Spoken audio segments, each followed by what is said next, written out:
show, absolutely invested in this and expected a different outcome. And joining by phone, that's the only way he does it. I've spoken to him before because he's afraid that people are going to come after him because he's Epstein's brother.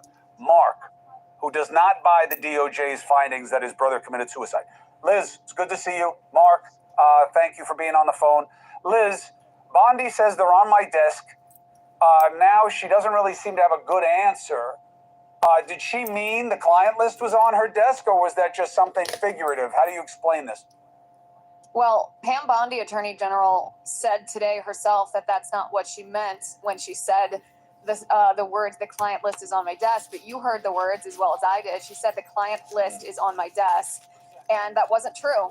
So it's a little hard to square what she said then with what she's saying now. That's the biggest problem with this whole story. She lied then or she lied now? For President Trump because they wanted justice. We want justice. There was a lot of wrongdoing that was inflicted on the American people under the previous administration, both by Biden staffers and by deep state government bureaucratic employees, from Russiagate to the impeachments to parents being called terrorists because they didn't want critical race theory or trans ideology being taught to their children, to January 6th, to there's all kinds of different ways that Maga, you can call President Trump supporters, anybody who dissented from Biden, were abused by the Biden administration, by the intel community, by the FBI, by the DOJ. And we voted for Trump because we wanted justice. And justice involves actually holding accountable the people who committed that wrongdoing.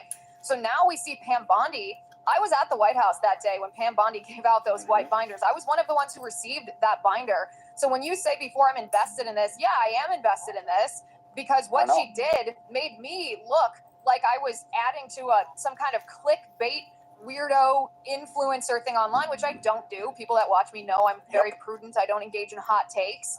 And I gave her the benefit of the doubt. You give the benefit of the doubt to people on your own side. I thought, okay, I don't know why she gave us those binders if she didn't have good stuff in those binders, but she said there was another story. A whistleblower told her there were truckloads of documents. Hopefully she'll produce. And I gave her time.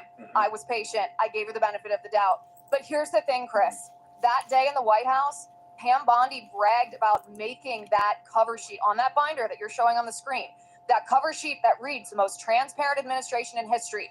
Epstein files phase 1. She told us she made that. She printed it. She put it in that binder.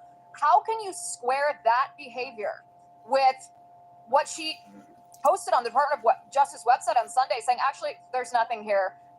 All the things, all the incongruencies in the narrative that you pointed out, that you've observed with your own eyes, it's not true. And we're not providing any evidence to you to show you that what you might have believed is not actually substantiated by evidence. You're just supposed to take my word for it after she had told us something different multiple times. This is why I've come out and said President Trump shouldn't tolerate this kind of behavior. Pam Bondi has become a liability to him because people care about this story. They care not so much because they care about the Epstein list itself, but because they care about justice. That's what they voted for.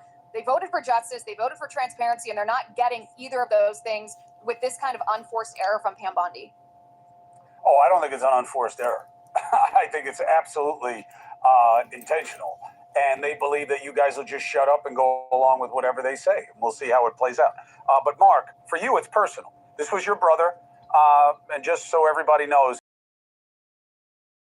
doing in this regard, he's never been connected to it. There's never been a suggestion. It's not about that. But Mark, you do not believe what the administration, the Trump administration, is putting out about your brother now. Why?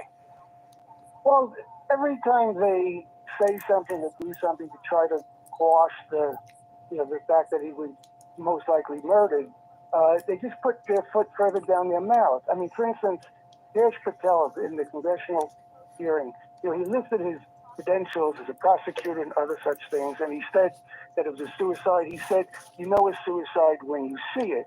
That's basically what he said. So the questions that popped into my mind was, first of all, number one, how many suicides has he seen? Number one. Two, is he a forensic pathologist? Does he have a medical degree?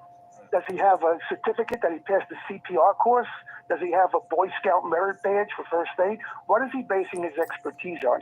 Contrast that to Dr. Roman, who was a city pathologist who did the autopsy. She came out of the autopsy and said she couldn't call it a suicide because it looked too much like a homicide. Dr. Michael Baden, who was there on my behalf, who witnessed